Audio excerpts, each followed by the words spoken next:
La 4e édition du Salon international des équipements et des technologies de transformation de l'ANACAD a eu lieu du 6 au 8 mars 2023 au Palais de la Culture d'Abidjan, avec pour thème central « Contribution de l'industrie du cajou à la résilience des économies africaines face aux enjeux économiques mondiaux ». Des participants venus de divers horizons ont présenté leur savoir-faire à travers des créations savantes et des méthodes révolutionnaires de production et de transformation de l'ANACAD. Au cours de la cérémonie d'ouverture, le ministre ivoirien en charge de l'agriculture, Adjoumani Kouassi, par ailleurs président en exercice du Conseil international consultatif du cajou, SIC, et représentant du Premier ministre, a donné à ses hôtes la vision de la politique agricole de Côte d'Ivoire. Nous souhaitons un agréable séjour en terre ivoirienne, cette terre d'hospitalité et de fraternité, cette terre symbole d'une agriculture africaine qui veut s'accélérer, se moderniser, produire plus et mieux, exporter plus et avec plus de valeur. Une hospitalité légendaire, reconnue à juste titre par son homologue camerounais, Gabriel Mberobo, président sortant du SIC, avant de rappeler la place prépondérante de la Côte d'Ivoire au rang mondial de la filière de l'ANACAD. C'est un privilège de prendre la parole aujourd'hui à Abidjan, capitale de Côte d'Ivoire, premier producteur mondial de l'ANACAD, poumon économique de l'UMOA, pays par excellence de la transformation agricole. Ces résultats éloquents, selon Dr Adaman Koulibaly, commissaire général du CIETA, est le fruit des réformes menées dans le secteur agricole dont la plus illustre reste la volonté d'aboutir à la transformation des matières premières. En 2016, le président a donné les nouvelles orientations qui consistent à aller résolument à la transformation de nos produits agricoles et en particulier de l'ANACAD. Nous avons commencé à soutenir depuis 2020 les équipementiers locaux, de telle sorte à ce qu'ils soient capables de faire, de produire des chaînes ou des morceaux de chaînes ici en Côte d'Ivoire et qu'on ne soit plus obligé de baser nos stratégies sur la technologie exogène. Ce sont donc une cinquantaine de stands dressés qui ont été visités par le public hétéroclite, professionnels, équipementiers, étudiants et opérateurs économiques. Ceux-ci ont découvert la créativité, l'ingéniosité et le dynamisme de ce secteur d'activité à travers des prototypes de machines de dernière génération, des créations et inventions des équipementiers nationaux qui ont suscité la fierté du ministre ivoirien du Commerce représentant le Premier ministre à la cérémonie de clôture de cette édition CIETA 2023. Le CIETA 2023 était une belle opportunité, une belle vitrine pour montrer le savoir-faire des équipementiers nationaux et des équipementiers internationaux et également montrer toutes ces machines de dernière génération. Au terme des 3 journées, plusieurs équipementiers et transformateurs ont été distingués pour leur capacité à dompter la noix de cajou et à proposer des produits dérivés. Aujourd'hui, nous avons démontré que nous sommes meilleurs que les Asiatiques. Donc ça veut dire qu'au niveau de l'Afrique, maintenant, on a ce qu'il faut pour transformer notre noix de cajou de manière autonome et de manière indépendante. L'industrie ne se fait pas à télé-distance, elle se fait de manière locale. Et aujourd'hui, ce qui demande que localement, on a cette technologie, on la maîtrise et on va aller encore au-delà pour qu'on puisse servir la Côte d'Ivoire et tous les pays africains. Il y a le premier prix, c'est le prix de participation de Sotic au CIETA. Le second prix, c'est le prix de la meilleure innovation technologique du CIETA qui était décerné à Petra Passi, qui est notre association. Mais il faut dire que l'équipement qui est présenté a été présenté par un membre de cette association. Donc cela fait la fierté de Sotic de savoir que nos machines que nous avons mises à la disposition de notre association a pris vraiment le prix de la meilleure innovation technologique. Où les noix brutes sont mises à partir d'ici, il y a tout un processus de calibrage qui est fait de manière automatique. On arrive au cuiseur, toutes les machines ont été conçues en Côte d'Ivoire ici, fabriquées en Côte d'Ivoire. On vient faire la cuisson et ensuite maintenant on a tout un système qui permet vraiment de faire le stockage avant le refroidissement et on vient au décortiquage. Là c'est la ligne de décortiquage. Après la ligne de décortiquage maintenant il fallait faire aussi la ligne de finition parce que quand on décortique les noix, on a le produit semi-fini. Donc il faut pouvoir enlever la pellicule de ça. Mais la première chaîne, elle est purement automatique parce qu'on ne veut pas vraiment que les êtres humains soient en contact avec le produit CNSL qui gâte la main. On met en place la ligne de finition, qui est une ligne qui commence des séchoirs en passant par la dépelliculeuse. On arrive à la machine de classification. Et la dernière machine, c'est l'emballage sous vide. Donc aujourd'hui, on peut dire qu'en Côte d'Ivoire, on peut transformer nos noix de cajou pour avoir des amandes blanches à partir des équipements fabriqués en Côte d'Ivoire par des jeunes Ivoiriens. Tous ces équipements sont pilotés à partir d'un centre de commande intégré. On a ici le centre de pilotage qui permet de mettre toute l'usine en marche. On peut superviser tout ce qui se passe à l'intérieur. Et ça permet aussi, on a même intégré les calculs de poids, des noix brutes, des noix décortiquées, des amandes entières, des amandes brisées, pour qu'on puisse avoir les statistiques et puis les calculs de rendement. Nous avons fait ce travail jusqu'à ce point pour qu'on puisse démontrer que nous avons la capacité. Nous voulons être un champion national en termes d'équipement en Côte d'Ivoire.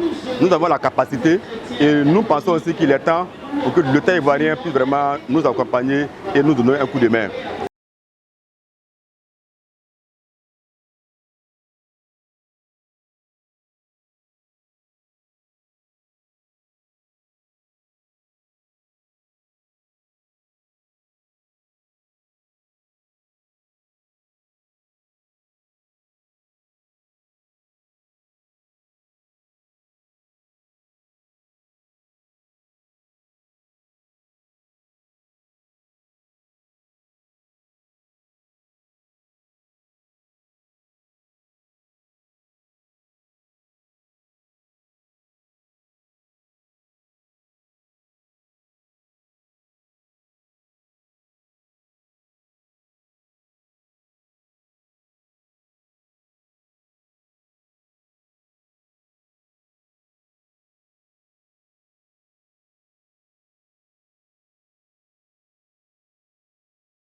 CMV depuis pratiquement 5 ans a fait environ plus de 50 000 tonnes d'équipement qu'il a transmis au niveau de l'Afrique.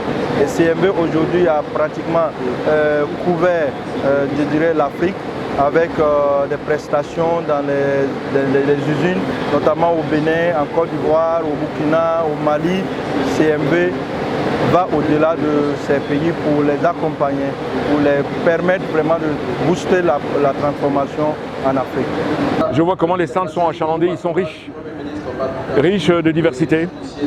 Et c'est ça qui nous invite à mieux travailler, parce que le challenge est grand, les défis sont colossaux, et nous savons que c'est une nouvelle niche dans laquelle il va falloir s'engouffrer pour le bien de nos populations. On était présents avec nos boissons, avec nos pâtisseries, avec la cuisine. Et puis on a pu aujourd'hui, grâce je pense à notre sérieux, au travail de toute notre équipe, l'équipe des étudiants professeurs de l'IPNEP, on a pu ravir ce prix des exposants, des participants. Notre perspective, c'est que nous voudrons à terme développer des lignes complètes pour toute la chaîne, des lignes complètes. Voilà. Et surtout, avoir donc les financements qu'il faut pour pouvoir développer donc, ces lignes complètes-là. Le cap est donc mis sur la 5e édition du CIETA. Notons que le CIETA a pour objectif de soutenir et valoriser le secteur de l'ANACAD, d'augmenter le taux de transformation en Côte d'Ivoire en attirant les décideurs et investisseurs à s'intéresser à la chaîne de valeur de l'ANACAD et mettre en relation les professionnels équipementiers du monde entier.